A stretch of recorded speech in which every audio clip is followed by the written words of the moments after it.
Olá, bom dia. Que Deus abençoe esse dia, que Deus abençoe a todos vocês que estão vivendo a fé, que estão aí nesta manhã, ouvindo e aprendendo a palavra de Deus, neste desafio de ler a Bíblia. Nós vamos aqui agora falar acerca hoje do livro de Joel. E hoje nós vamos começar um livro e vamos terminar também o livro de Joel. Muito forte, né? Então esse livro do profeta Joel, ele tem 3 capítulos e por isso nós vamos iniciar e também nós vamos terminar. Então é um livro da Bíblia, é pequeno, mas muito especial. Quem é Joel? É um profeta que nós não temos muitas informações dele, a não ser o que está citado aqui no seu livro, né? O apóstolo Pedro vai citar a profecia de Joel, e Joel é um nome muito popular naquele tempo. Nós temos pelo menos 10 personagens bíblicos, talvez você não possa lembrar, porque não são pessoas famosas, mas era um nome popular, era um nome muito conhecido, um nome também muito citado nas escrituras sagradas. Então, não era de pessoas famosas, mas era um nome muito citado. Joel significa Jeová. Jeová é Deus. Então, esse profeta, ele profetiza e por causa da sua profecia, a profecia dele se cumpre ali, que se cumpre no tempo dos apóstolos. Este profeta, então, ele se torna um profeta muito conhecido e é conhecido até hoje. Então, o capítulo 1, o propósito do livro de Joel é começar aqui, convocar o povo de Judá ao arrependimento em resposta de uma praga devastadora de gafanhotos, né? Isso simboliza o julgamento de Deus, é servir como um alerta para o dia do Senhor. Então, essa praga de gafanhoto é muito forte. A palavra do Senhor no capítulo 1, a palavra do Senhor veio a Joel, filho de Petuel. Ouça isto, anciões, escutem todos os habitantes do país, todos os habitantes do país. Já aconteceu algo assim em seus dias? Ou os dias dos seus antepassados? Contem aos seus filhos o que aconteceu, e eles aos seus netos, e aos seus netos a geração seguinte. Pode contar, porque isso que vai acontecer até de então nunca aconteceu. Aqui um alerta, né? Os gafanhotos invadindo tudo, essa praga que veio contra Judá. Então, está profetizando aqui contra o reino de Judá. E ele está falando aqui muito forte, né? Joel, né? O profeta. Ele começa com uma descrição vivida de uma praga de gafanhotos que vai trazer completamente a ruína para o povo, para a terra de Judá, porque isso é tão impactante.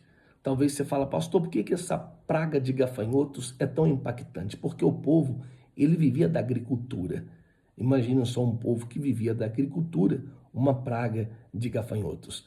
Talvez você também, pastor, eu cresci na capital, eu não sei o que significa isso, mas você que é do interior, você que trabalha na terra, você sabe o que os gafanhotos, o que uma praga de gafanhotos faz. Uma nuvem de gafanhotos, eles destroem em questão de segundos.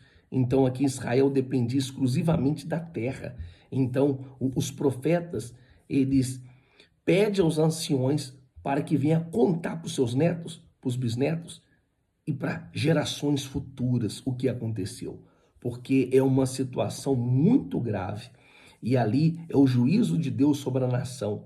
Então ele quer isso, que seja contado para todas as pessoas, em geração em geração. E hoje, nesta manhã, nós estamos aqui de sexta-feira contando o que aconteceu há anos atrás sobre o juízo de Deus. o juízo de Deus. Aí a praga apresentada aqui como um julgamento divino, ela veio como várias ondas de destruição.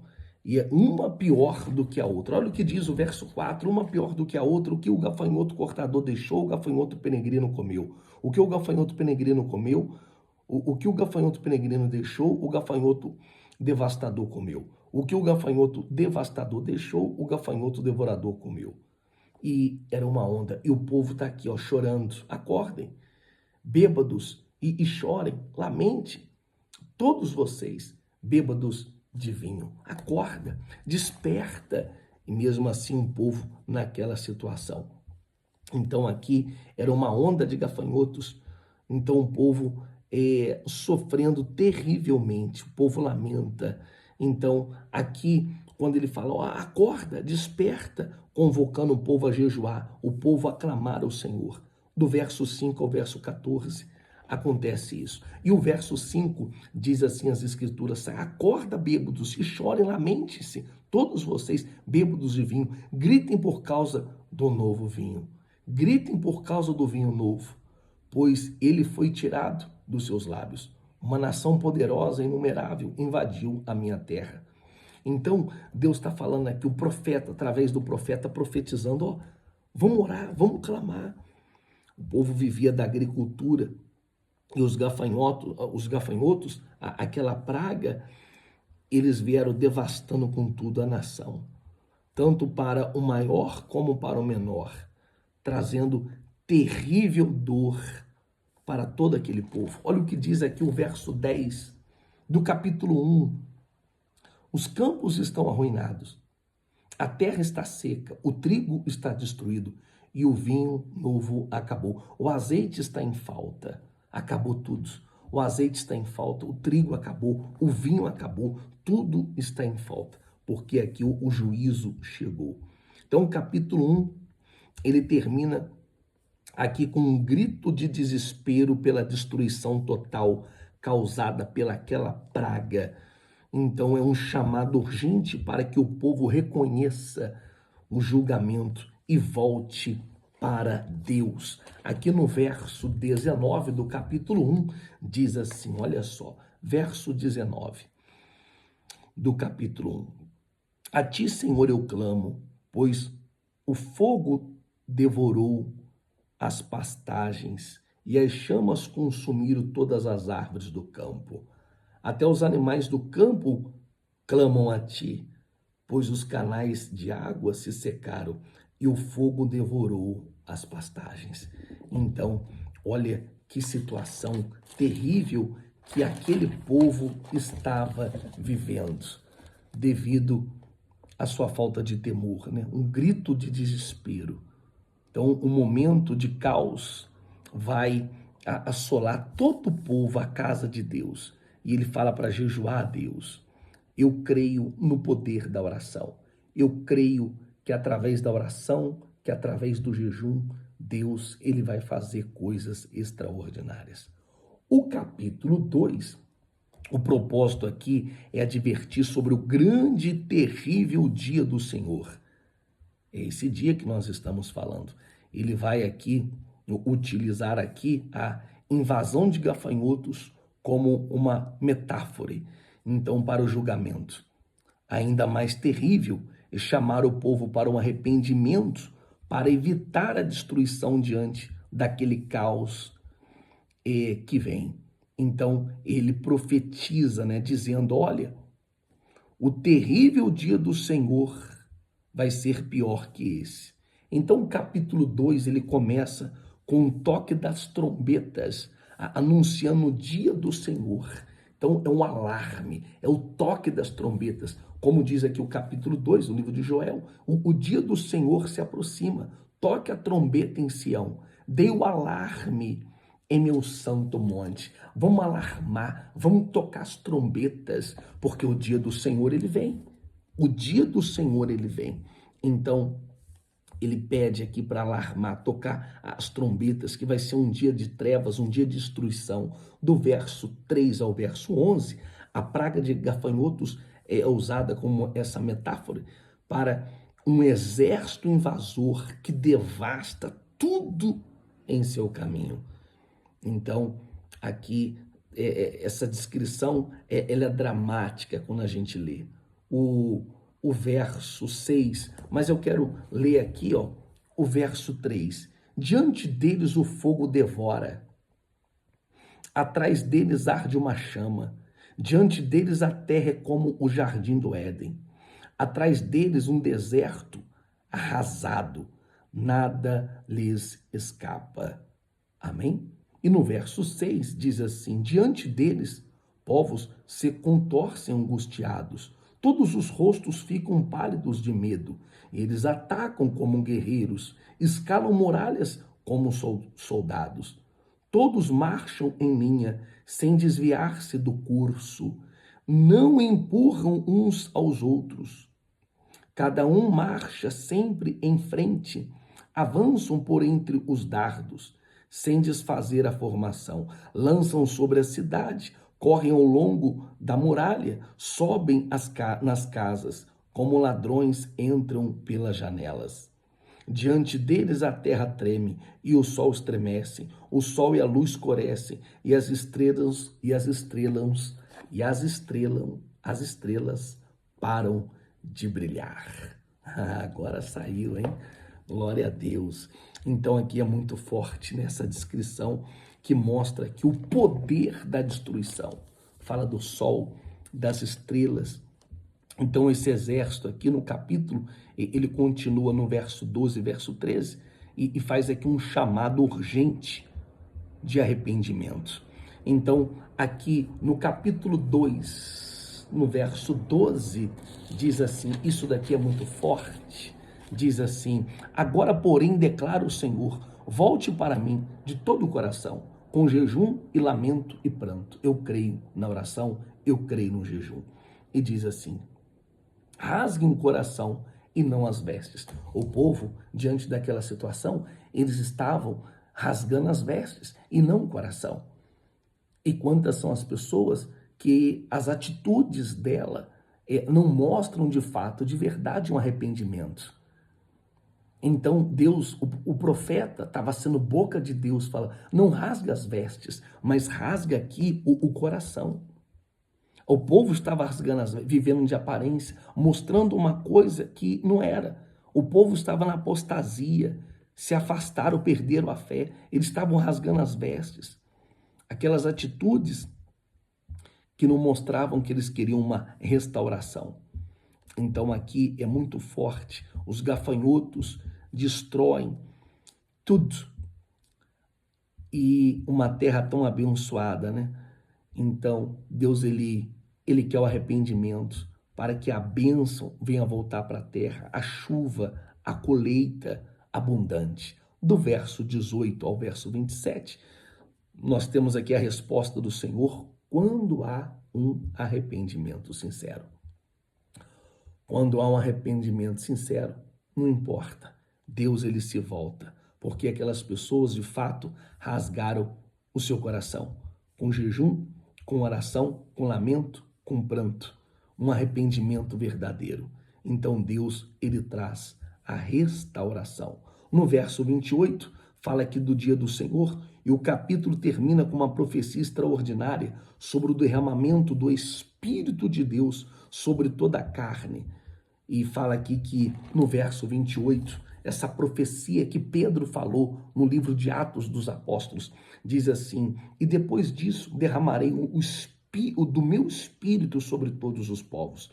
Os filhos e suas filhas profetizarão, os velhos terão sonhos e os jovens terão visão. Até sobre os servos e as servas derramarei o espírito naqueles dias. E essa profecia, ela se cumpriu com os apóstolos, e é algo muito forte. No grande dia de Pentecoste, Atos dos Apóstolos, no capítulo 12. Aqui agora o capítulo 3, para a gente terminar esse livro de Joel, muito forte. O propósito é profetizar o juízo final das nações e a restauração total de Judá, com Deus estabelecendo o seu reino e a sua justiça. Então ele começa aqui com uma promessa que no dia do Senhor Deus reunirá todas as nações lá no Vale de Josafá. Pastor, o que significa o Vale de Josafá? Significa o Senhor julga. Então todos vão estar lá no Vale de Josafá. O Senhor julga, o julgamento, e julgará pelo que fizeram o seu povo e fizeram a Israel. No verso 1 ao verso 2 do capítulo 3 de Joel diz assim: sim, naqueles dias e naquele tempo, quando eu restaurar a sorte de Judá e de Jerusalém, reunirei todos os povos e farei descer no vale de Josafá. Ali os julgareis, por causa da minha herança, Israel, meu povo, pois os espalharam entre as nações e repartiram entre si a minha terra, lançaram sorte sobre o meu povo e deram meninos em troca de prostitutas, venderam meninas por vinho para se embriagarem. Então está aqui, Deus ele descreve aqui os pecados das nações que oprimiram Israel, vendendo como escravos, trocando meninos com prostitutas. Então a visão ela muda aqui para o julgamento final das nações, onde Deus convoca os povos para uma batalha lá no Vale da Decisão, lá no Vale do Josafá. E é muito forte isso.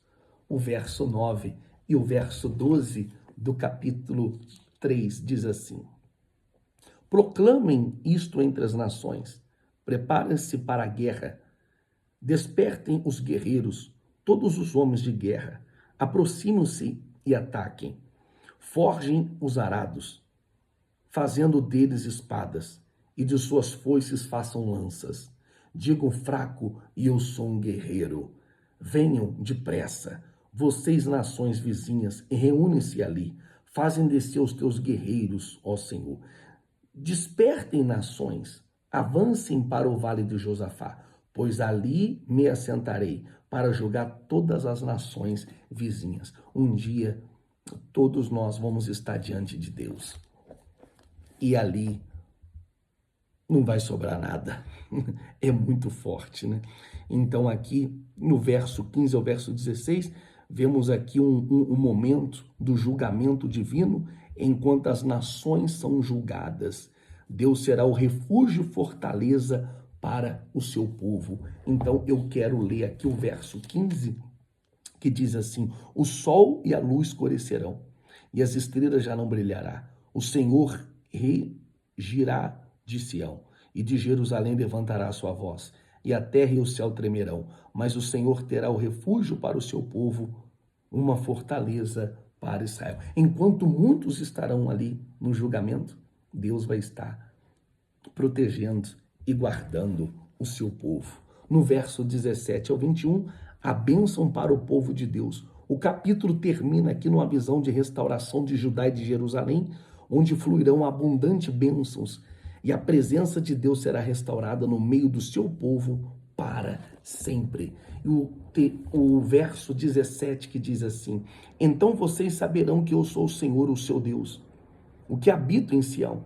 O meu santo monte, Jerusalém, será santa, e os estrangeiros jamais conquistarão. Naquele dia os montes gorjetarão vinho novo, que é o Senhor Jesus.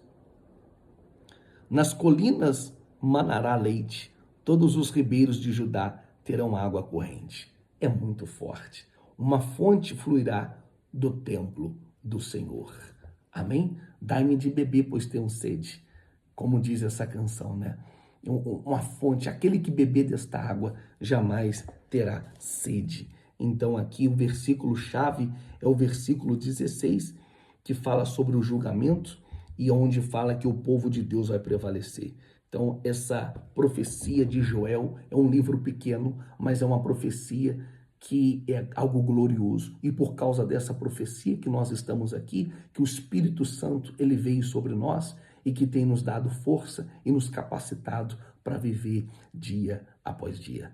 Terminamos aqui o livro de Joel e amanhã, no nome do Senhor Jesus, vamos dar início ao livro de Amós, que também tem 4 capítulos Vai meditando que nós vamos chegar lá. Em breve nós já vamos terminar o livro do Velho Testamento. Um beijo no seu coração. Hoje foi 20 minutinhos aí, mas nós vamos com toda a força. Hoje a nossa célula, imperdível, né? Imperdível a nossa célula. Eu quero convidar vocês a estarem com a gente às 8 horas da noite nesta célula. E também eu quero, antes de terminar aqui, falar de uma grande convocação que nós estamos fazendo aqui em São Paulo e no Brasil inteiro. Se o que você puder ajudar, semear nesta obra, semeia. Nós estamos levantando 80 pessoas que vão semear nesta obra. E eu pergunto para você, o que você pode fazer por esta obra? A sua oferta de hoje, sexta-feira, o que você pode ofertar? Então oferta. Pastor, eu posso ofertar isso, então oferta.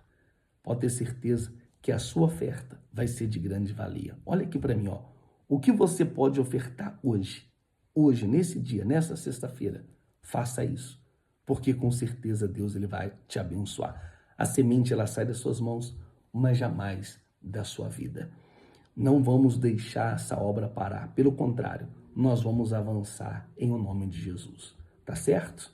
Pastor, eu quero hoje ofertar. Eu quero hoje honrar a Deus. Eu vou deixar aqui também o Pix, a chave Pix da Igreja Nação dos Vencedores, aonde você vai semear nessa obra e eu tenho certeza que Deus, ele vai te abençoar, tá bom? Um beijo no seu coração, uma ótima sexta-feira a todos e até o nosso próximo encontro, se assim o nosso Deus permitir. Até mais.